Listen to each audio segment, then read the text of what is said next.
Autorreferencial, ¿cómo le va? ¿Cómo le va? Muy buenas Gracias noches a por los venir. dos y a los televidentes. Sí, claro, bueno, pero la megalomanía de Cristina ya la conocemos, ¿no? Pero sí ha sido una cosa de muy mal gusto, que en un día en el cual había que rendirle honor a los que lucharon y cayeron en las Malvinas, ella hablara de sí misma. Pero bueno, es el mal gusto de siempre de ella, no nos va a mí no me sorprende ya una persona que para mí no está en sus cabales, ¿no? Y la ¿Qué interna. lectura haces de estos dos actos por separado? ¿Reflejan la interna que hay? Sí, claro, sí, es un frente que está quebrado, sí. Sí, totalmente quebrado. De hecho, hay mucha preocupación alrededor del presidente y la vice de esta ruptura que es muy expuesta, te diría, o les diría, ¿no? El mensaje, cuando ella le manda el libro y dice que... No, realmente, a mí lo que me impresiona es, cuidado, en Juntos también hay problemas serios, o sea, no es que ahí está todo bien.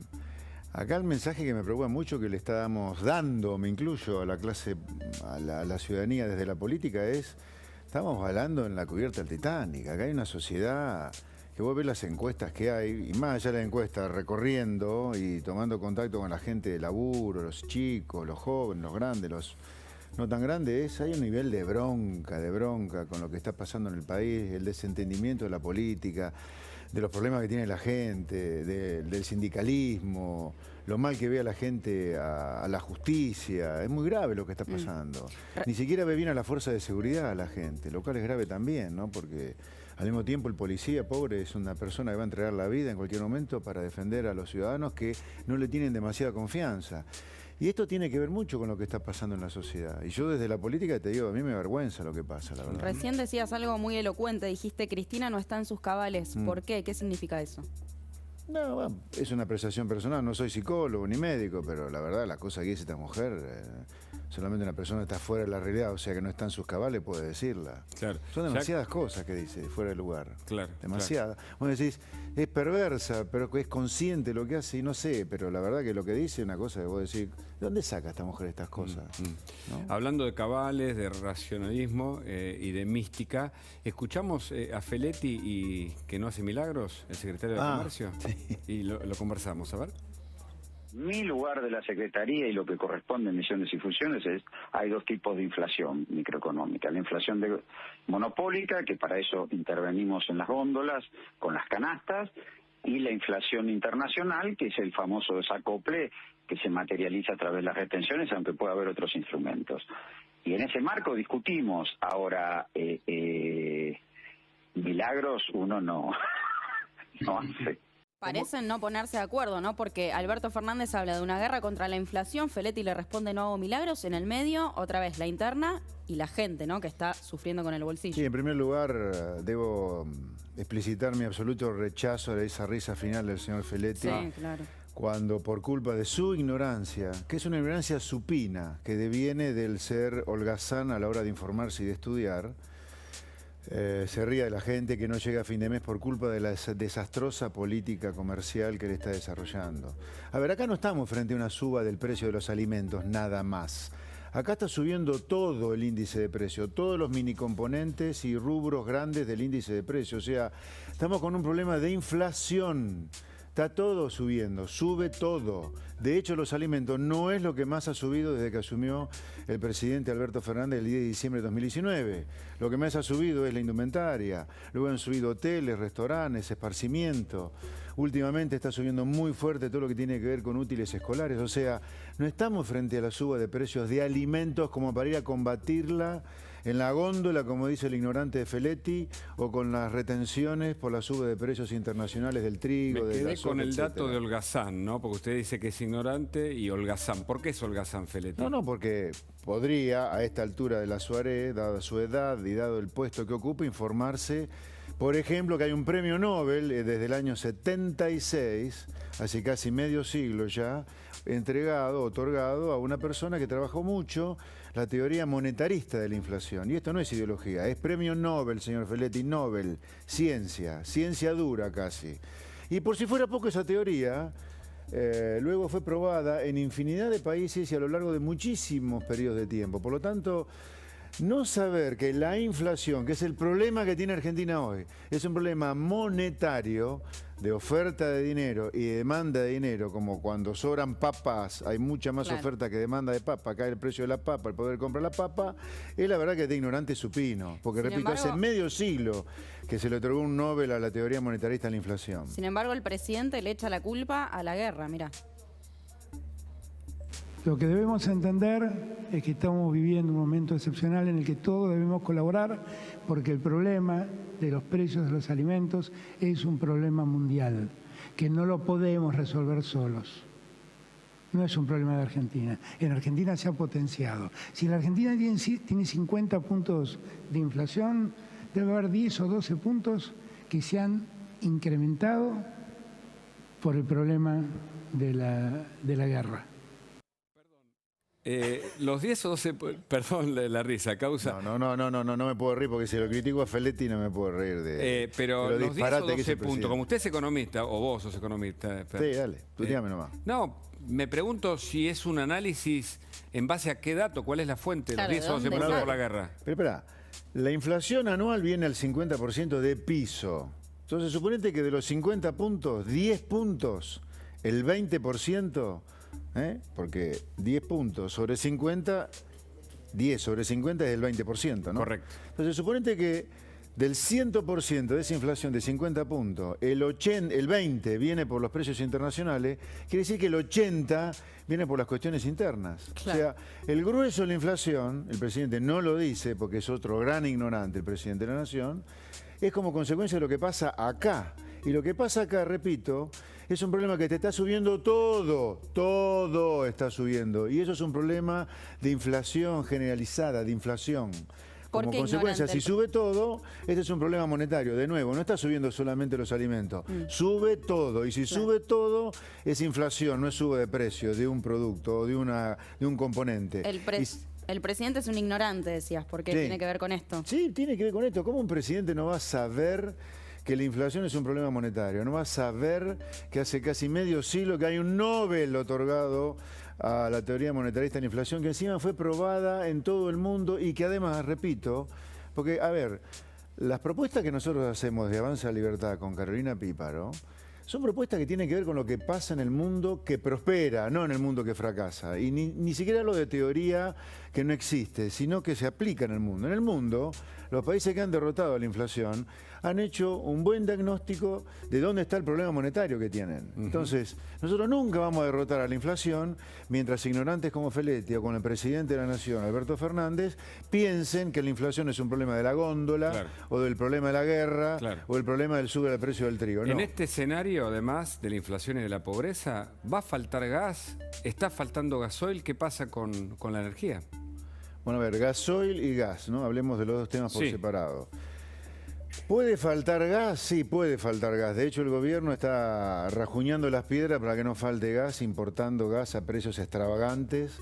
Cuando Argentina sí fuera razonable en lo que hace, que no es lo que hace, respetando un esquema de precios y de regulaciones razonables, podría estar explotando al palo la producción de gas en Argentina en lugar de importar gas a precios carísimos, haciendo un agujero fenomenal a las divisas que tiene la Argentina. Con respecto al gasoil, mirá, lo que pasa con el gasoil es lo que pasa con cualquier mercado donde controlás precios.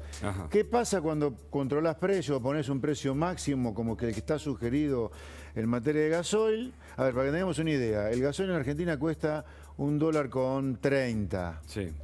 En Estados Unidos cuesta un poco más de $2, en Europa $3. ¿Qué pasa cuando en Argentina el precio del gasoil es más barato de lo que pasa en el mundo? Pasan dos cosas con un producto que se comercializa en el mundo.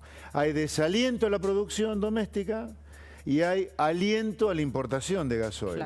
Ahora, el gobierno está poniendo un techo a la importación de gasoil. Entonces vos tenés desaliento a la producción interna de gasoil por esta suerte de precio máximo y te ponen un tope a la importación, te impiden importar libremente. Entonces vos tenés escasez de gasoil. Además, cuando el productor agropecuario ve que el gobierno pone un límite a la importación, ve que los precios internacionales siguen subiendo, el productor se apura a comprar gasoil. Entonces, por todos lados, por la oferta de gasoil y la demanda de gasoil, te escasea el gasoil y por lo tanto estamos frente al problema que tenemos. Aprovecho que mencionás justamente el tema de las retenciones porque has tenido de hecho un encuentro con la mesa de enlace. Digo, Sí. ¿por qué siempre contra el campo?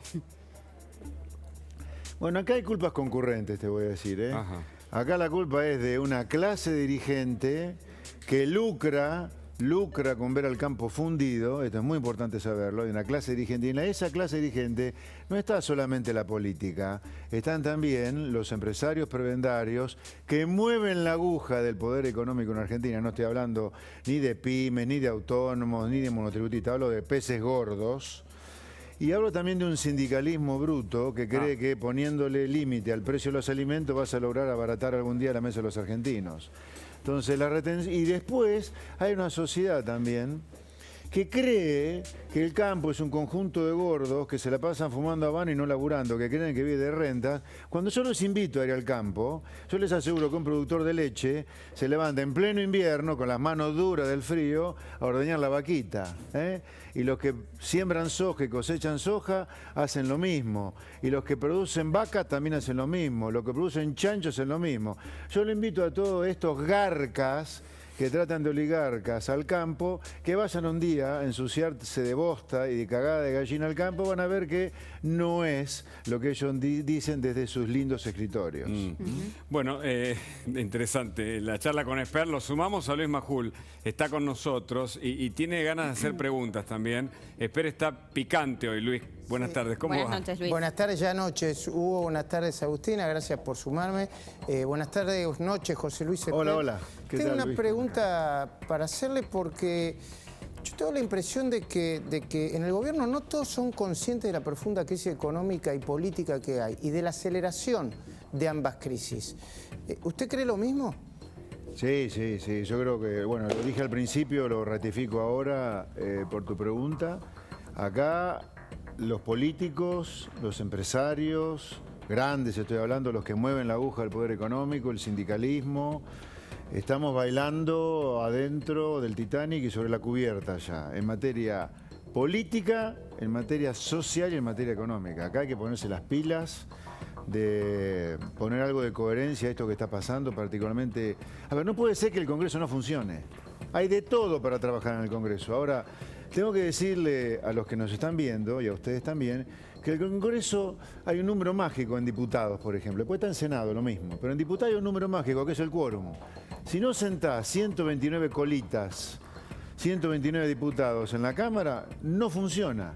Y eso depende de los dos grandes frentes mayoritarios, de los grandes frentes, el oficialismo y Juntos por el Cambio. Así que ahí, si no quieren ponerse a trabajar, si no se ponen de acuerdo, es imposible que bloques como nosotros, que somos dos en nuestro caso, sumándolo a López Murphy, al bloque de Milei, 5, que el Congreso pueda funcionar, pero acá la responsabilidad de que el Congreso funcione es del oficialismo y de la principal oposición. Ahora, Alberto se va quedando solo porque las señales indican que el kirchnerismo lo ha abandonado.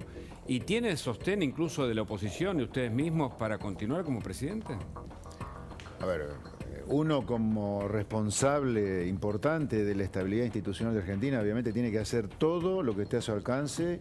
De hecho, nosotros lo estamos haciendo desde Avanza Libertad para que el presidente obviamente esté firme en su lugar y se respete su mandato hasta el día que lo fija la Constitución, por supuesto que sí. Ahora, yo creo que acá la gran responsabilidad está del lado del Frente de Todos en este sentido particularmente, porque si desde el propio gobierno se lo petardea como se lo petardea al propio presidente, y la verdad que el ejemplo que bajan es muy, muy malo. Claro. Por ejemplo, en el caso de la ley del Fondo Monetario, la ley del Fondo Monetario fue aprobada en el Congreso a pesar del Frente de Todos.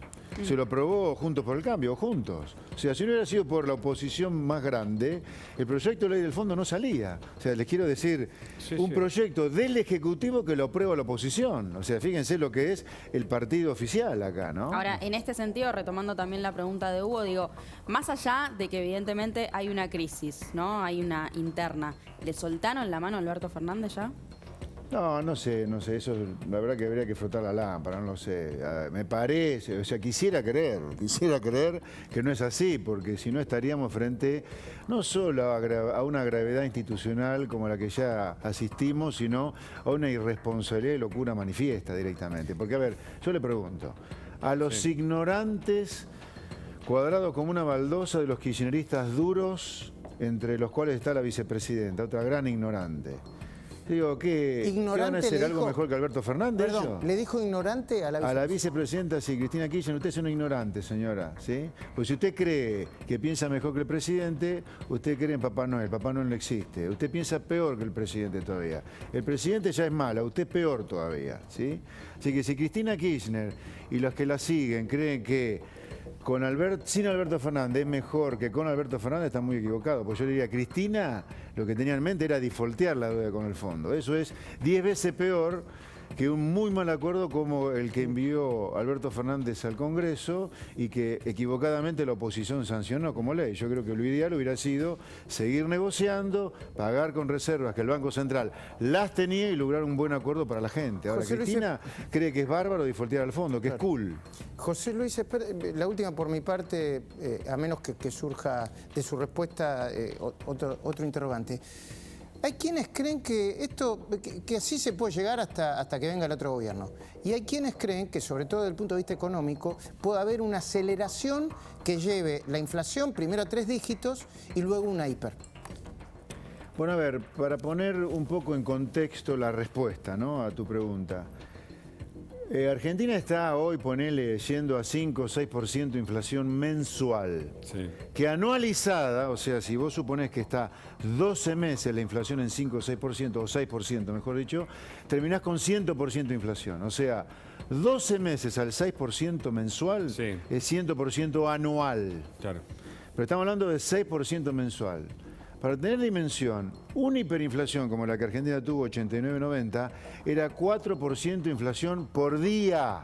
Claro. O sea, para pasar de 6% mensual, que es horrible, un horror, un espanto, a 4% por día, tenés que tener una descomposición por completo del sistema político argentino. A mí no me da la cabeza para proyectarlo. Claro. No digo que no vaya a pasar, pero digo, es tanto lo que tiene que ocurrir para pasar de 6% mensual o 5% a 4 diario, que a mí no me entra en la cabeza todavía. Lo que pasa? Yo creo que para llegar al 10 de diciembre de 2023, no del todo maltrecho o no hecho pelota, para ponerlo en criollo, y tenemos que lograr algún acuerdo mínimo de convivencia, arrancando por el frente de todos. Acá los principales responsables de lo que está ocurriendo en materia institucional, social, política, económica, es el frente de todos. No nos equivoquemos, ¿no? Ahí está la principal responsabilidad. Y la principal responsable de esto es Cristina Kirchner, claramente. Ella es. Sí, ella es la principal responsable. La última, nos quedó pendiente el tema de la dolarización, ¿no? Sí, exacto. Iba a ser justo la última pregunta. Se estuvo hablando mucho de dolarización estos días. ¿Es posible, digo, en qué derivaría a nivel económico una dolarización en la Argentina? A ver, ¿me dan un poquito de tiempo para explicarlo esto? Claro que sí. Claro. Voy a pedirles paciencia, porque esto es importante para mí hacerlo despacio, para que se entienda. A ver, Argentina ya hizo intentos de dolarizar hace 25 años, un cuarto de siglo, cuando gobernaba Menem en el año 99. Y el ministro de Economía era Roque Fernández de la Universidad de Chicago, Carlos Rodríguez había sido su viceministro también, un brillante profesor de la Universidad de Chicago también. Había una muy buena relación con la Reserva Federal de Estados Unidos en ese momento para dolarizar la economía, no se llegó a poder dolarizar. O sea, quiero decirte que esto ya se intentó y no es fácil dolarizar. Pero, segundo tema que quiero plantearte. A ver, cada vez que se piensa en eliminar la moneda argentina, el peso, viene como consecuencia de que el peso nadie lo quiere. Sí. El peso, a fines de los 90, nadie lo quería. El peso hoy tampoco nadie lo quiere. El peso a fines de los 90, cuando nadie lo quería, como tenías un régimen monetario muy duro, como era la convertibilidad, que la gente no quisiera el peso, ¿qué significaba? ¿Se acuerdan ustedes del 98, 99? Una gran deflación. Claro, se derrumbaba la actividad y caían los precios. Argentina tuvo caída de precios cuando estaba cayendo la demanda de peso, cuando nadie quería el peso a fines de los 90. Ahora, con un régimen monetario algo más flexible, con un agujero fiscal enorme también, que nadie quiera el peso está provocando inflación. O sea, quiero decirte que cada vez que nadie quiere el peso, mucha gente piensa en dolarizar la economía. O sea, lo que no siempre puede ser la solución correcta. Claro, pero te quiero decir que en algún lugar es comprensible que cuando nadie quiere el peso, surja la idea, bueno, matemos el perro para que se acabe la rabia. Y tienen una cuota de razón. Ahora, ¿por qué? Porque decís, bueno, si cuando nadie quiere el peso, la economía se derrumba, hay deflación, desempleo, como a fines de los 90, y ahora que nadie quiere el peso, tenés el otro problema, inflación. Bueno, evidentemente el problema es el peso. Nadie quiere el peso, matemos el peso. O sea, estos se concentran en la demanda, nadie quiere el peso. Ahora, frente a eso, yo digo, cuidado, que a vos hoy nadie quiere el peso porque el peso no vale nada. Y el peso no vale nada porque tenés inflación. Ahora, ¿por qué tenés inflación? Y ahí yo tengo mi punto en contra de dolarizar hoy. Que vos tenés inflación porque hay un sistema que te lleva a un déficit fiscal crónico, a emitir como pavo y a provocar inflación. Entonces yo lo que digo es, solucionemos el problema que tenemos, matemos el perro para que se acabe la rabia de la gran oferta de pesos que generás, para que eso evite inflación y evita que después nadie quiera demandar pesos. Entiendo. Claro. Yo creo que hay que centrarse en un sistema que es una economía muy cerrada al comercio, que facilita alegremente la suba de precio validada después por la emisión monetaria, un fisco con un agujero fiscal fenomenal, producto de un gasto público que nadie quiere pagar, y un sindicalismo irresponsable que pide aumento de salario sin ton ni son, que después sabe que va a ser validado por la emisión y que genera inflación. Entonces vos tenés un sistema para matar primero, antes de matar al peso. Y luego, por si fuera poco, perdón, termino con esto, tenés otro problema. Este es un problema, el primer problema que detallé se le llama de flujos. Vos tenés flujo de que nadie quiere peso y que se emiten muchos pesos. Ahora después tenés un problema de stock que se llama en economía. ¿Qué es?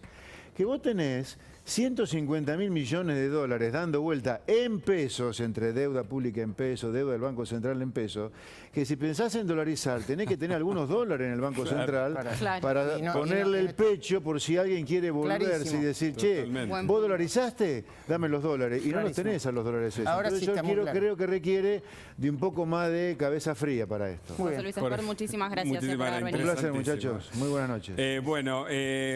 Ayer, Luis, habló Cristina Fernández, dijo varias cosas muy interesantes, y vos tenés algo para